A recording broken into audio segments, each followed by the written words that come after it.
This video will contain spoilers from the manga. You have been warned.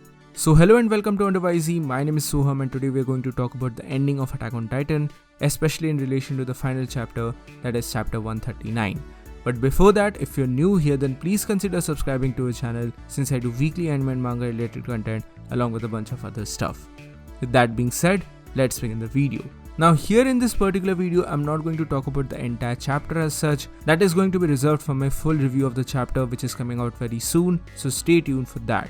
But in the meantime, in this particular video, I just want to focus upon the ending of the series, what it means and how it stands up to the entire series as such. Therefore, here in this particular video, I'm only going to cover the parts which happen after the time skip. So yes, there is actually a time skip here of about 3 years, and here we can see that Historia is actually celebrating her birthday while she is holding on to her child.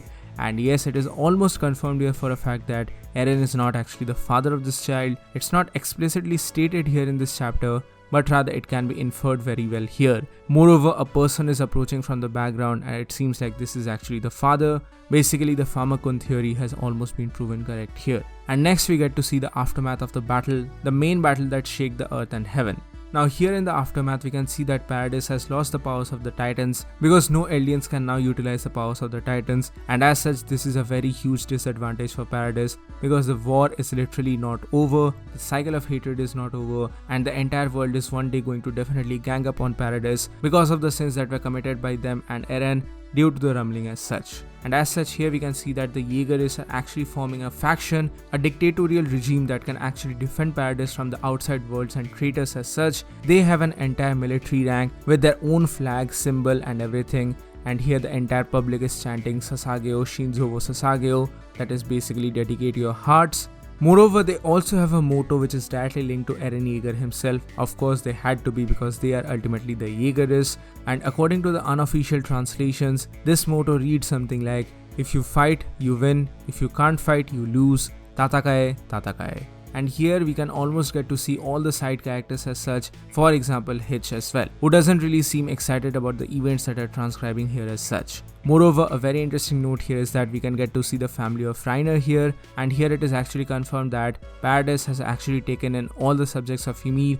They have taken in all the Eldians who were once outside of Paradis. Now here it is not explicitly clear if every single one of them have been taken or not, but most of them have taken refuge inside of Paradis because of the aftermath of the war, and that is aptly on display here because we can see that people are lining up here to get their food. So as such, this is a pretty interesting thing in my opinion. But moving forward, we can see Historia at the docks, and behind her are a couple of people who are probably some of the top officials of Paradis currently, and we can also get to see Kiyomi in the background as such.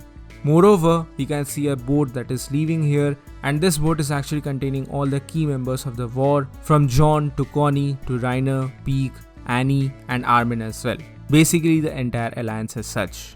There are some pretty interesting and hilarious conversations between them, and John looks absolutely amazing in my opinion here. But Reiner basically goes on to say that this is a very beautiful handwriting, and of course it smells very nice because this is written by Historia herself.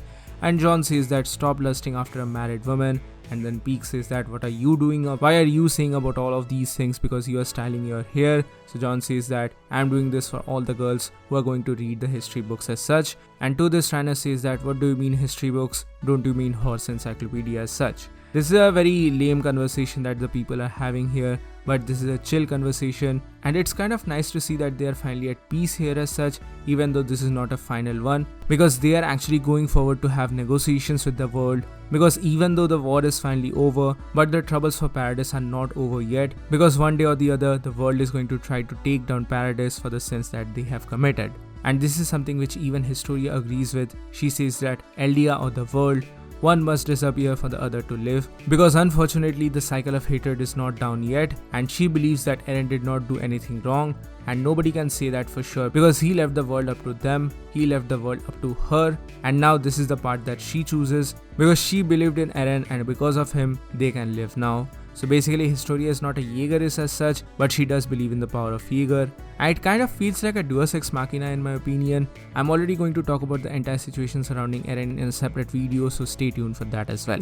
But here we find out that the boat is heading towards peace negotiations, which are headed by Armin as such. And here basically Armin will try to convince everyone with the appeal towards peace. And Armin goes on to say that this is the end of their story. And as such, he questions that which path will Paradis choose? Will their appeal for peace be finally granted or not? And on the other hand, we can see adult Gabby and Falco, who are there along with Levi on a wheelchair. Levi is kind of crippled at this moment and he can't even see from his right eye, but he is at least alive, and that is my only happiness as such. They are currently outside of Paradis, and this doesn't exactly feel like Marley. This can be somewhere else in the world, but I can be wrong about that. But basically they are not currently on Paradis and they are on a foreign land as such. And we can also see Onya Capone as well in this particular picture. Now moving forward to the final panel, we can see that Mikasa is sitting under a tree beside a small gravestone. And it is here that Eren's head is actually buried, and she looks at the gravestone and says that, are you finally happy or not? Now she is crying, of course, and she is remembering the past, the moment from the very first chapter of the series where Eren was sitting under the tree and sleeping, and she just wishes to see him once again. She kind of gets sleepy here and a scarf kind of falls down over her shoulder, but at that very moment a bird comes down from out of nowhere and it wraps the scarf around her once again, and it flies away into the sky as Mikasa looks onto it. And it is basically Eren, of course, because at the end she says that, thank you for wrapping this scarf around me, Eren, and that is the end of the series.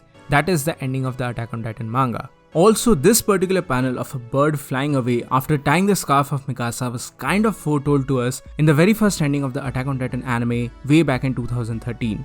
So I can't really say for sure if this was planned all along or whether ECM always intended to end the series with this particular panel or not, but still this is kind of interesting in my opinion. And also the bird always represents freedom.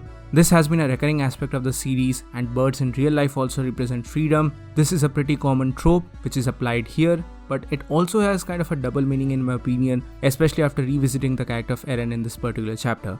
On one hand, we can think that this bird obviously represents a freedom aspect, and here the bird is basically telling that you are free now, Mikasa, you can go wherever you want. But on the other hand, after witnessing the character assassination of Eren that went in this particular chapter, it really wouldn't be a long stretch to say that Bird Eren is kind of actually showing his presence to Mikasa here and is always kind of going to remind her that she belongs to him in a way, or rather he belongs to her in a way. It's not exactly a very good meaning as such, but these are two interpretations that can be brought forth from this particular thing. I know a lot of people will say that I am probably overthinking this particular aspect, but because of the events that transcribed here with Eren, I can very well say that this is one of the other interpretations of this particular scene, but the other one is obviously in relation to freedom. You are absolutely free to choose whichever one you want. Also, initially I thought that this particular scenery took place in Shiganshima, and it is kind of a reference to the first chapter where Eren was sitting under the tree.